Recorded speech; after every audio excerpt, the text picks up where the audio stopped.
আজকের দিনটা একদম ইচ্ছে করছে না রান্না করতে, তাই ভাবলাম এক পদেই বাজিমাত করি।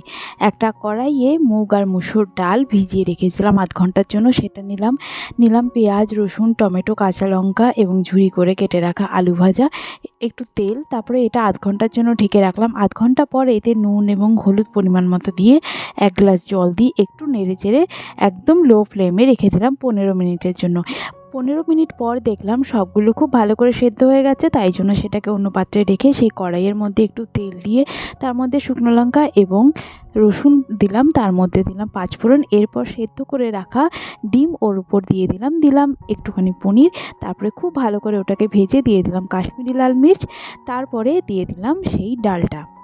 এরপরে খুব ভালো করে নেড়ে চেড়ে একটু ফুটিয়ে নিলাম, ব্যাস তৈরি হয়ে গেল এক পদেই বাজিমাত।